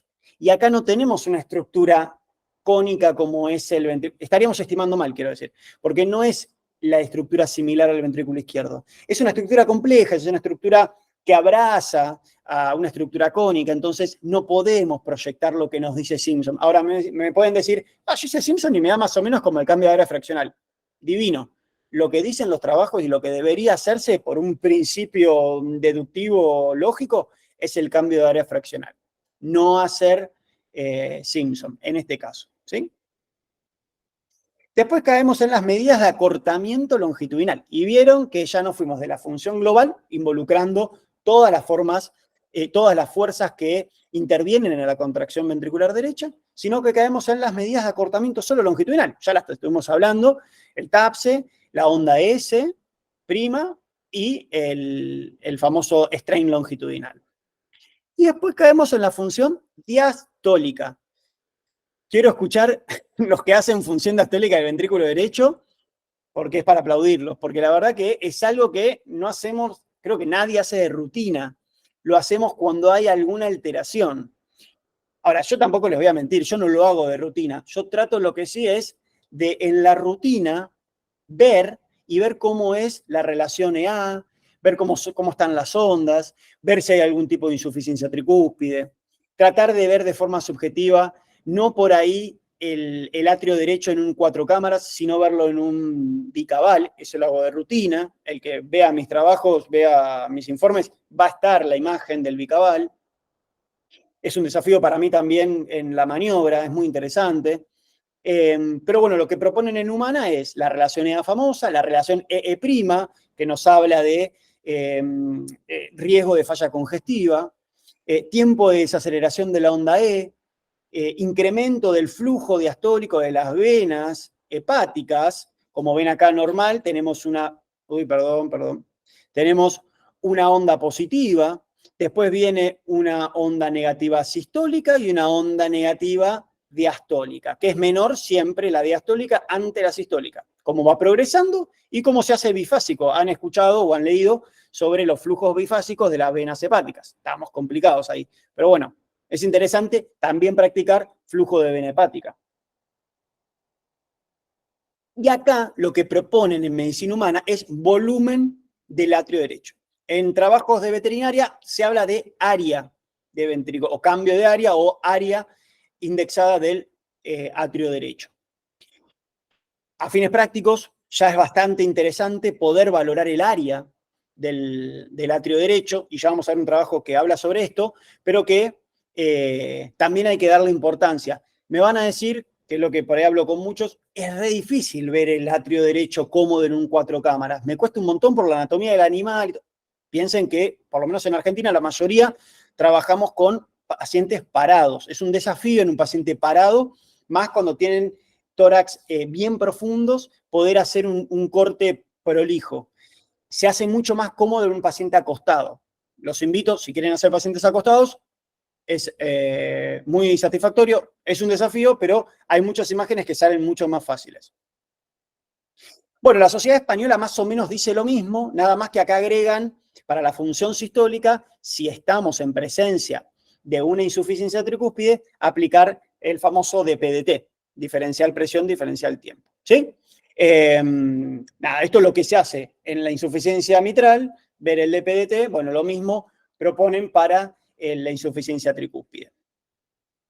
Ahora, acá estamos pensando y decimos, ¿tenemos valores en veterinaria de todo lo que dijiste? ¿O esto es medio chamullo? No, tenemos valores. Y tenemos valores muy interesantes, porque tenemos valores de casi todo. Tenemos valores de cambio de área fraccional, de TAPSE, de onda S', de área y volumen, en fin, de sístole y diástole. Tenemos valores de strain, de ventrículo derecho, y tenemos fracción de eyección en volumen en 3D. O sea, tenemos todo, no tenemos excusa. Pero no tengo el paper. Se los doy, el paper está para que lo lean. Es de ACBIM, lo pueden sacar de ACBIM también. Es muy fácil de conseguir, se consigue y es muy interesante lo que proponen. Y además tenemos de referencia, lo podemos tener también en el celular, en cualquier lado, estos valores, y empezamos a practicar y empezamos a ver si estamos con un ventrículo derecho en condiciones o ya nos está dando alguna información. Acá nada más lo que marca es que los volúmenes y las áreas se ven modificadas por el peso, ¿sí? A diferencia de por ahí lo que es la onda S' y lo que sería el TAPSE. Pero esto tómenlo con pinzas porque hay trabajos que por ahí se lo hacen más cargo al peso, que hay, ven variación. Acá claramente, como se ve, no hay variación del peso en relación al TAPSE y a la onda S', pero sí en todo lo que sería áreas y volúmenes. También tenemos planimetría. Mezclamos un poco de planimetría, también va a estar a disposición. TAPSE, acá es interesante cómo ellos marcan, hacen toda una sola cosa entre el ventrículo y el atrio. Mi recomendación es ventrículo por un lado, atrio por el otro. Y también lo que hacen en este trabajo es valoran al atrio en un eje largo para esternal derecho, 4 cámaras. Yo no sé si le daría mucha bolilla. ¿Por qué? Porque es difícil la imagen, a veces cortamos el atrio derecho, no todos los pacientes por ahí son amigables con este corte. Alguno por ahí me dice, me sale hermoso, buenísimo, puede tomar el trabajo, leerlo y tomar partido por estos valores, bienvenido sea. Nada, es cuestión de practicar. Y otra cosa que acá, perdón el ruido, otra cosa que estudiaron acá es hacer un eje, hacer un corte transversal a nivel de la base para poder interpretar el tracto de salida con el anillo aórtico. A mí mucho no me dio satisfacción. ¿Por qué? Porque el corte es medio irregular y podemos malinterpretar el valor, ¿sí? Porque no estamos bien alineados. Es preferible estas imágenes hacerlas como está acá al costado, hacer la imagen y tomar nosotros las medidas, más que cruzar como el modo M y tratar de interpretarlo. Por ahí a alguno le resulta práctico, pero por ahí no es lo mejor, porque van a ver que cuando hagan la imagen fija y el cuadro por cuadro vean bien la dilatación del tracto de salida, van a encontrar valores más reales. Bueno, y acá este es como el atrio izquierdo. Esta nunca puede faltar, que acá lo que busca ver es la viabilidad, la repetibilidad y la variabilidad intra e y entre observadores, con, obviamente, intervalo de referencia para 5 índices, bla, bla. ¿Qué quiero decir con esto? Lo que por ahí hablamos con todos los colegas es, bueno, está bien, todo hermoso lo que me estás planteando. Ahora, ¿lo podés hacer? ¿Es real? ¿Es viable esto? Yo si lo hago hoy, mañana, con el mismo paciente, ¿va a estar bien? ¿Va a ser lo mismo? ¿O es medio a ojo y si me sale bien y si no? No, acá hay trabajos, varios trabajos, que nos hablan de que es satisfactorio el estudio de estos cortes ecográficos, de estas mediciones, son repetibles, no hay gran variabilidad entre observadores, no es que uno muy capacitado va a poder tener un valor muy distinto a uno que por ahí recién está arrancando. Obviamente esto es operador dependiente y esto va a depender mucho de nuestra capacidad y nuestra muñeca. Por eso siempre los invito a que practiquen y una vez que se sienten cómodos, ahí empiecen a valorarlo un poquito mejor, ¿sí? Pero bueno, este trabajo no podía faltar porque es importante siempre tener el concepto de la variación estadística en cuanto a los estudios. Ahora, aplicando estas herramientas, ¿dónde la vamos a aplicar? Bueno, lo que propone ACVIM es una forma de estudiar al ventrículo derecho con hipertensión pulmonar. ¿Y qué utilizan ellos de referencia? Utilizan al TAPSE, al cambio de área fraccional, a la onda S', al strain longitudinal, ¿no? De la pared libre, lo aclaro porque claramente es lo que hay que valorar, al área de fin de sístole y fin de diástole. Fíjense acá lo toman como valores absolutos, fin de sístole y fin de diástole, y la fracción de eyección y volumen de fin de sístole en 3D. O sea, acá se van lo más básico a lo más sofisticado. Y acá les quería dejar en claro esto que se ve, que claramente en este gráfico, lo pueden ver al trabajo, cuando habla del strain, no hay gran variabilidad en un paciente sano, como se ve acá, con un paciente con una severísima o severa hipertensión pulmonar. Y esto lo vamos a ver más adelante porque sí hay un cambio de trabajo longitudinal. Y tiene una lógica, porque el trabajo longitudinal, perdón el ruido, hay una lógica en cuanto a el trabajo en la hipertensión. Piense que cuando tenemos que hacer mucha fuerza para poder eyectar esa sangre del ventrículo derecho, se ponen en juego todas las fuerzas para poder generar la eyección, ¿sí? Pero también hay un remodelado de las fibras. Y ese remodelado de las fibras es principalmente concéntrico, como pasa en el ventrículo izquierdo. Entonces, lo que se ve, en este trabajo no se ve muy bien, pero en otros trabajos se ve cómo empieza a deteriorarse la función longitudinal de la pared libre en presencia de hipertensión pulmonar, principalmente crónica. Claramente lo que van a ver ustedes cuando vean esos pacientes que tienen aplanamiento septal y el movimiento paradojal. O sea, lo que está haciendo el ventrículo derecho es trabajar como el izquierdo, contraerse radialmente para poder eyectar, porque la fuerza, la mayor fuerza que puede hacer el ventrículo para poder eyectar sangre es principalmente radial más que longitudinal, ¿sí? Ahí hay toda una reestructuración histológica.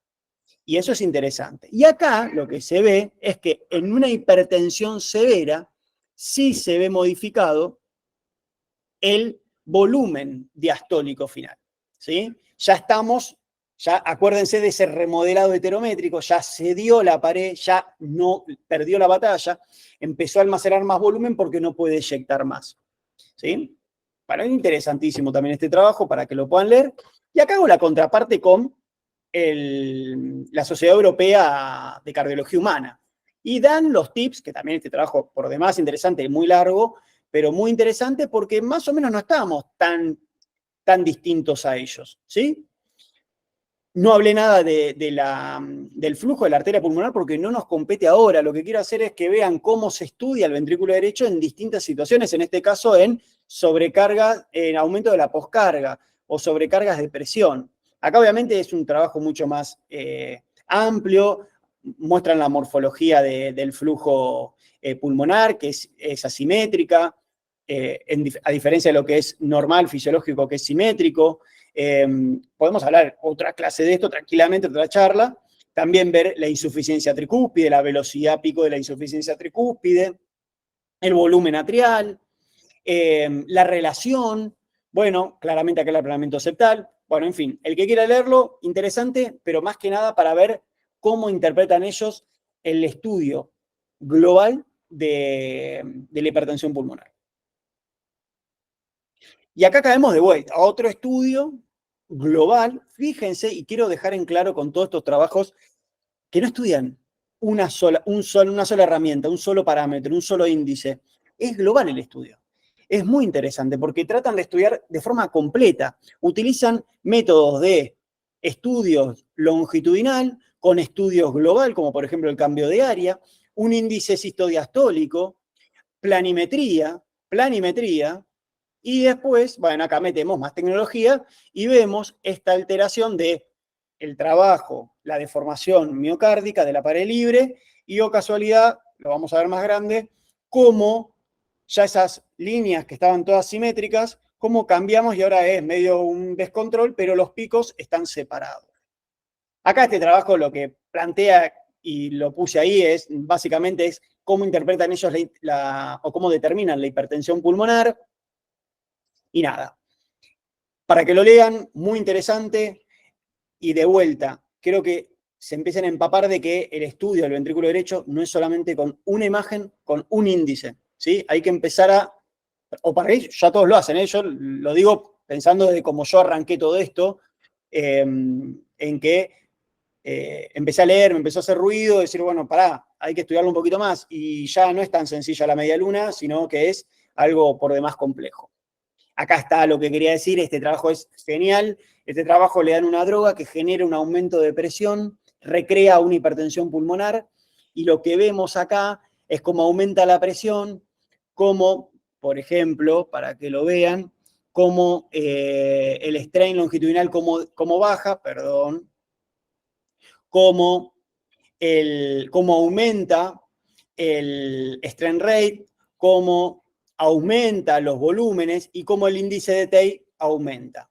¿Sí? Esto es cuando le van metiendo presión, aumento de la poscarga, cómo se van alterando los parámetros.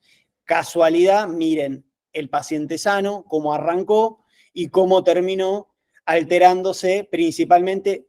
Saquen, como no sacó este trabajo, al septo interventricular. Vean cómo el septo ni se enteró, es esta parte, estos colores medio violeta, ponele, y cómo la pared libre bajó su trabajo longitudinal y cómo empezó a tardar más en generar la contracción. Muy interesante. Y ven que no hay un remodelado anatómico severo en relación al anterior. ¿Se entiende? Entonces, es muy importante. Es muy interesante. No necesitamos tener un corazón derecho remodelado para empezar a prestarle atención.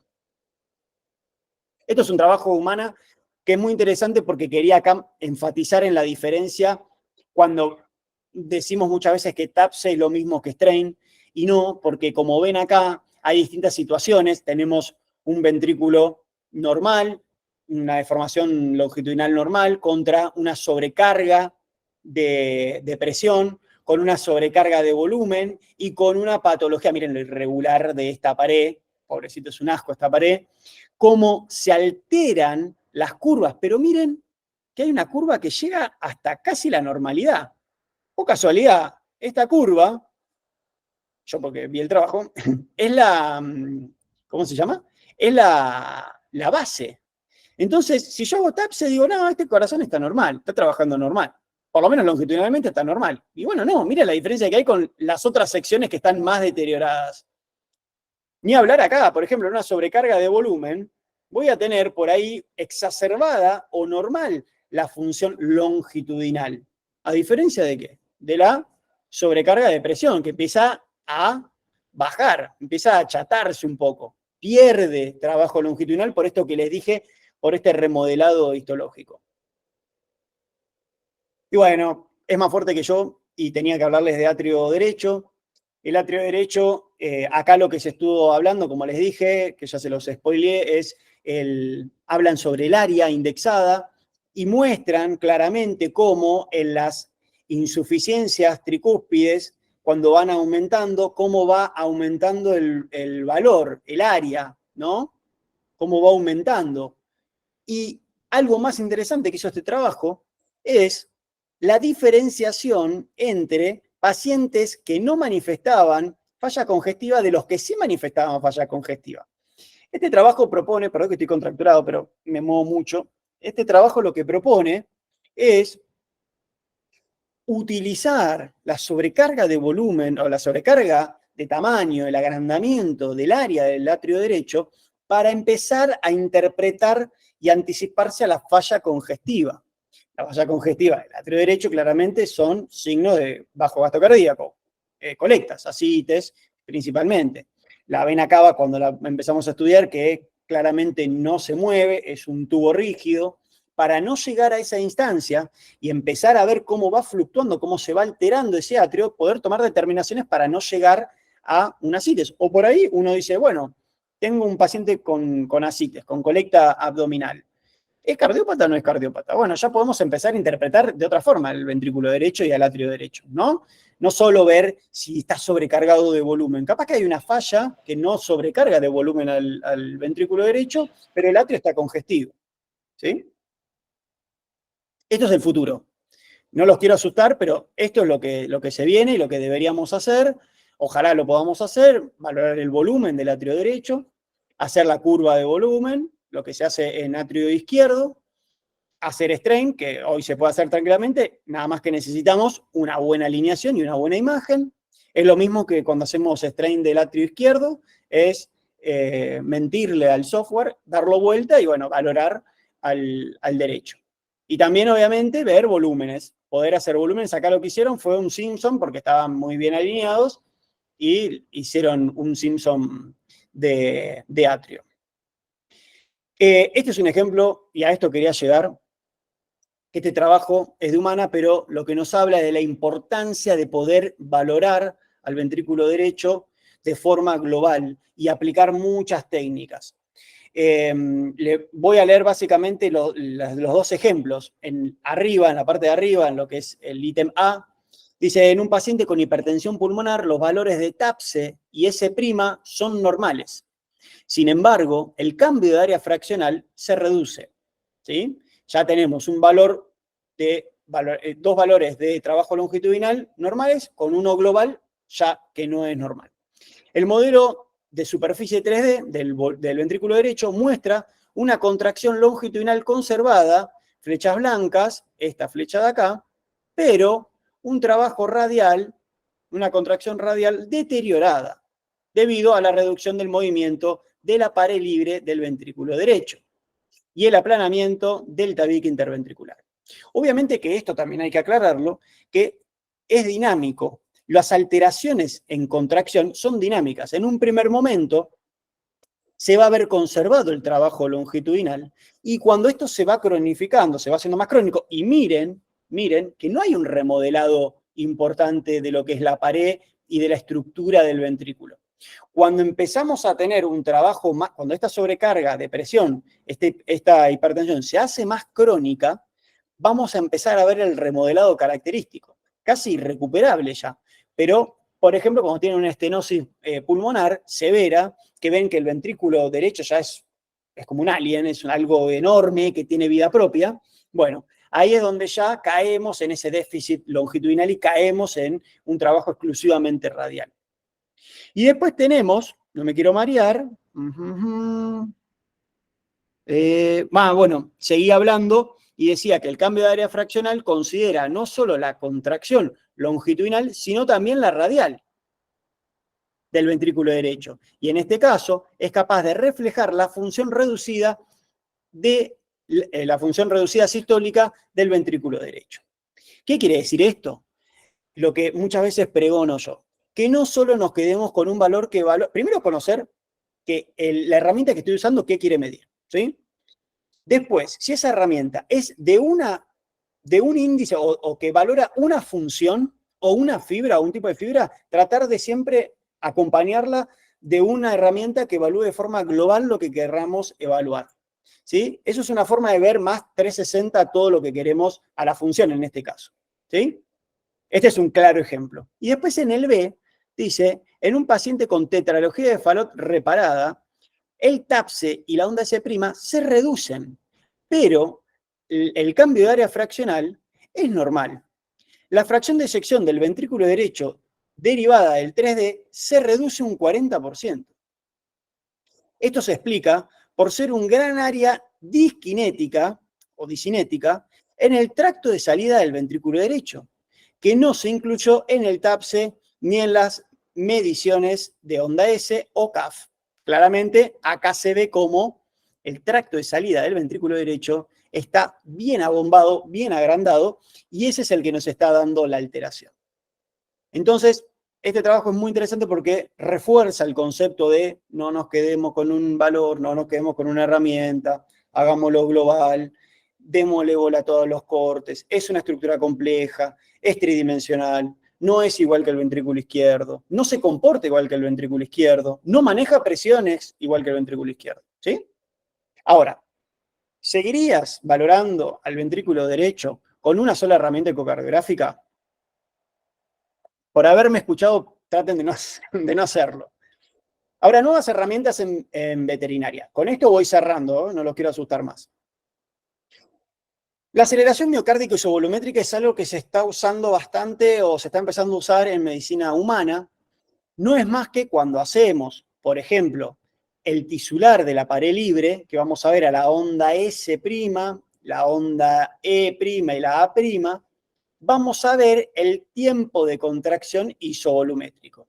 Lo que miden acá es la pendiente, cuánto tiempo tarda en llegar al pico máximo, ¿sí?, de aceleración en la contracción isovolumétrica.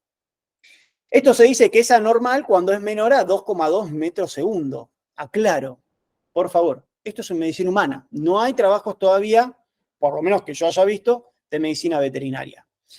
El que quiere investigar me llama, lo hacemos, estoy reenganchado, quiero hacerlo, pero hay otras cosas que les voy a mostrar.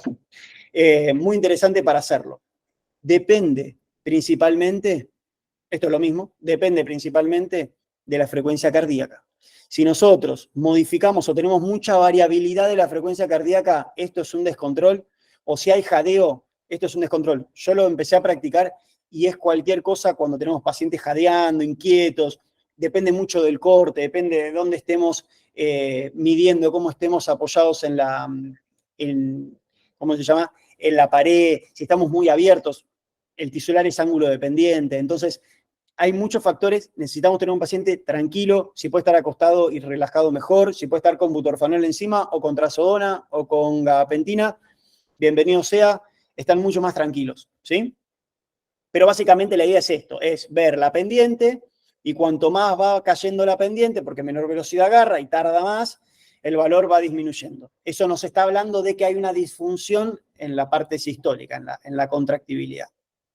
Se llama IVA, lo van a conocer como IVA, que es aceleración isovolumétrica. Y acá, esto me quiero tomar un tiempito porque estoy muy orgulloso de esto, de presentar esto. Los agarro cansados, pero quiero que lo vean. Los que van a ir al Congreso de Cardiología en Mendoza, creo que van a tener la suerte de verlo. Es un trabajo que lo hicimos con varios colegas. La verdad que es un sueño que yo tenía hace mucho tiempo de hacerlo. Y bueno, conseguí gente que me siga en estas locuras, que lo que valoramos básicamente es el tiempo, en este primer estudio, es el tiempo de relajación isovolumétrico del ventrículo derecho, ¿sí? ¿Por qué? ¿Cuál es la idea de estudiar este parámetro o este valor? Porque en medicina humana están estudiando la variación de este tiempo en cuanto a la hipertensión pulmonar. Cuando empieza a haber aumento de la resistencia vascular pulmonar, de forma recontra temprana, cuando no hay evidencia bidimensional, cuando, por ejemplo, nosotros tenemos, que es muy aplicable a pacientes, por ejemplo, braquicefálicos, que se están por operar, que están en duda si se operan o no, del paladar blando elongado, de las narinas, y están con una dificultad, con un esfuerzo respiratorio, este es un parámetro que nos puede ayudar un montón. ¿Por qué? Porque cuando empieza a gestarse la hipertensión pulmonar o el aumento de resistencia vascular pulmonar, este valor empieza a aumentar. Pero para poder determinar eso, que esto yo lo vengo viendo hace 2 años, lo vengo practicando, estudiando, y lo veo, y se nota, y hay un cambio, y va a venir otro trabajo aplicado en hipertensión pulmonar, pero primero necesitábamos las bases. Y no encontraba yo trabajos, es más, casi no hay trabajos sobre el valor normal de esto, de este tiempo de relajación. Entonces, ¿qué dijimos? Bueno, vamos a hacer un trabajo midiendo este valor en pacientes sanos, pero no quedó ahí. Queremos hacerlo en pacientes sanos, mesocéfalos, braquicéfalos y dolicocéfalos, y ver si hay alguna alteración entre ellos, si hay alguna diferencia. Y la encontramos, y está acá abajo. Hay diferencia significativa entre los 3 grandes grupos, ¿sí? Como ven, los braquicefálicos, la media es un poco mayor que los mesocéfalos y considerablemente mayor que los dolicocéfalos. Y esto tiene que ver, ¿por qué? Por esa dificultad en la respiración, estar forzando la respiración hace que de forma crónica esté aumentando esa presión a nivel pulmonar. Y esto empieza a repercutir en ese tiempo de relajación. Esto es dinámico. Cuando empieza este problema, este aumento en la presión, este aumento en la resistencia, el valor empieza a aumentar. Nosotros estipulamos como valor promedio 22, puede ser entre 0 y 36, creo que lo tenemos ahí, 38, actualizamos, entre 0 y 38, van a decir, pero es un montón. Está bien, pero cuando aumenta, y esto tengo varios estudios, igual vamos a hacer un trabajo como hicimos acá, tengo valores de 60, de 70, de 80 milisegundos. Eso ya nos está dando la pauta de que no tenemos toda la evidencia clara, ecocardiográfica, de que se está alterando el ventrículo derecho, pero ya tenemos un marcador sensible inicial de que ya la cosa no está bien y que tenemos que trabajar. Y ahí podemos nosotros ser la alarma inicial y decir, anda al neumonólogo, traten esa afección, si es un paciente que se puede operar, opérenlo, porque a veces la gente está medio indecisa y necesita un valor. Y este valor es muy interesante poder brindarlo. Quiero aclararles que este trabajo es muy lindo y a todos los que lo hicimos creo que nos llena de orgullo porque está hecho en casi 500 pacientes. Los estudios que vimos están hechos en 10 pacientes, en 6 pacientes. Nosotros logramos juntar 460, aprox 500 pacientes. Es un montón, lo pudimos hacer en equipo. Invito al que quiera investigar todos estos nombres que ven ahí y más colegas. Estamos trabajando sobre esto y la verdad que es muy interesante y es un recurso que ojalá que se lo valore como un indicador temprano de que las cosas no están muy bien, pero que no se ven, ¿sí? Nosotros acá lo podemos ver de forma objetiva. Esto es muy interesante porque no hubo variabilidad o no hubo una correlación negativa ni positiva con la frecuencia cardíaca, con el peso, con el peso ni con la edad. Tenemos pacientes jóvenes y pacientes gerontes que por ahí miden 0, ¿sí? Entonces es interesante poder tener eso, porque si variaría tan fácil, bueno, ahí tendríamos muchas limitantes. Pero es un valor muy, muy bueno. La limitante principal es básicamente alinearse. Recuerden que esto está hecho en tisular. El Doppler tisular tiene que ser, es alineación dependiente. Necesitamos una buena imagen, un paciente tranquilo, dentro de todo, para que no baile el corazón, y una buena alineación. Y como ven acá en la foto, yo utilicé un corte especial, que es este corte, el que vieron en las imágenes que prometí que lo iba a explicar, que es el corte oblicuo, ¿sí?, del lado izquierdo del corazón. Acá lo que ven es el paciente, ahí ven el cuello, la tutora agarrándolo del cuello, el paciente parado, yo arrancando a hacer como una apical, roto, levanto la cola del transductor, la levanto, roto, y miro, por ejemplo, para que lo entiendan, hacia el otro lado en diagonal, hacia atrás.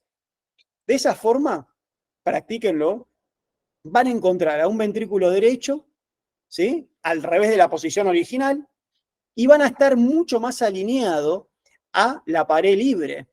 Y van a poder ver realmente el trabajo longitudinal, ¿sí? Hay que practicar. Puede salir bien, puede salir mal.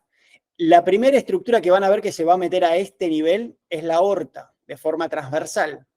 No se asusten, sigan angulando, sigan buscando el corte hasta que aparezca algo similar a esto y empiecen a poner el transductor un poquito más arriba del anillo tricúspide y van a poder ver claramente el tiempo de relajación isovolumétrico. También estaría bueno que ustedes practiquen, puedan valorarlo y me digan, sí, más o menos la media que tenemos es 20, 22, 25, más o menos arranca en 0 porque hay muchos que están en 0, hay otros que están en 30, 33, 35, pero bueno, la verdad que por demás contento. Este trabajo lo van a encontrar como póster en el Congreso y, bueno, mis colegas van a estar defendiéndolo si es que lo tienen que defender y si no, se pueden acercar y les pueden preguntar. Yo lamentablemente no voy a poder estar, pero bueno, cualquier duda también que tengan me pueden contactar a mí y podemos hablar del tema. Nada, de esto no voy a hablar casi nada, pero quiero que sepan de que se está estudiando también las alteraciones en la disposición del anillo tricúspide, ¿sí? Cuando tenemos sobrecargas de volumen del ventrículo derecho, igual que pasa en el ventrículo izquierdo, cambia la disposición del anillo tricúspide.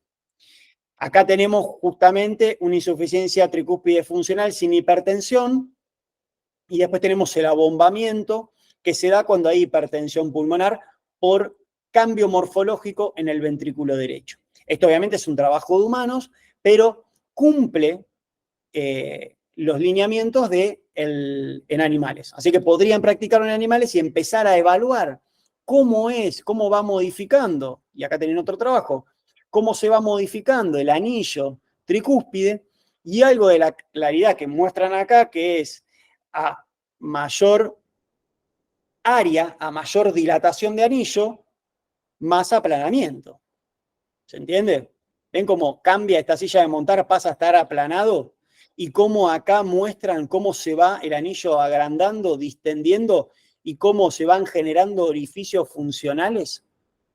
La insuficiencia funcional derecha existe. Hay que empezar a valorarla.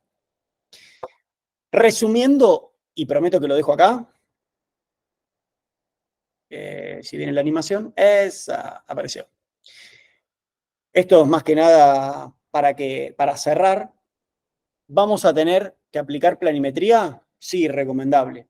¿Vamos a aplicar todas las herramientas de la función sistodiastólica? Sí. Ahora, ¿necesitamos de un cardiólogo competente para que pueda interpretar esto y pueda aplicar la cabeza? Sí. Entonces, le ganamos a la inteligencia artificial. Le ganamos.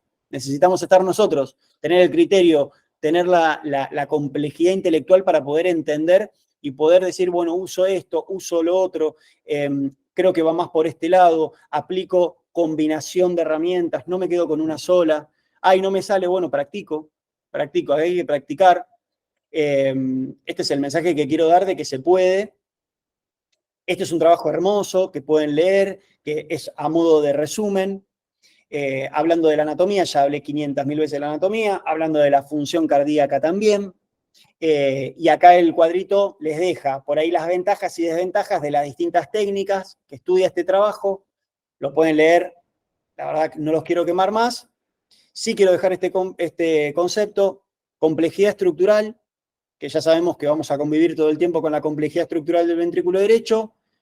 ¿Es sinónimo de limitación diagnóstica? Es trabajo nuestro decirle que no y tratar de luchar contra eso, ¿sí? Tenemos ya herramientas, se las mostré, ahora queda en nosotros empezar a trabajar sobre eso. Bueno, cualquier cosa me pueden contactar por Instagram, por mensaje, lo que quieran. Yo los trabajos se los voy a pasar a Sole y creo que lo van a subir al Drive para que puedan acceder a ellos. Muchas gracias. La verdad que espectacular. La charla muy buena.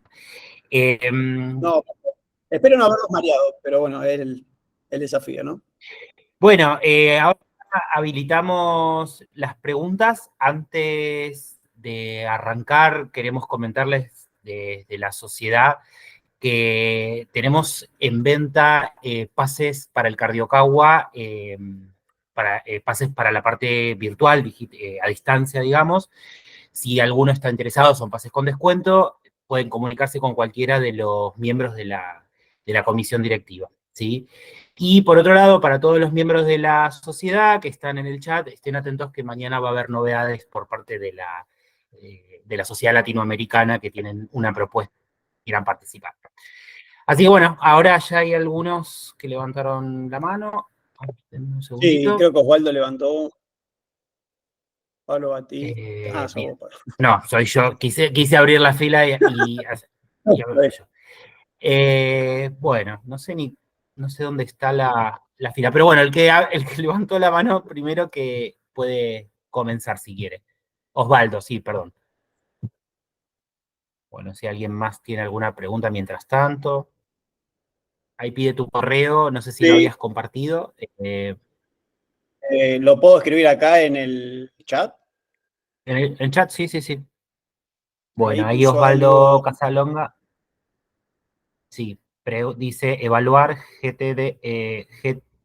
¿no? GTDB derecho a través del tisular.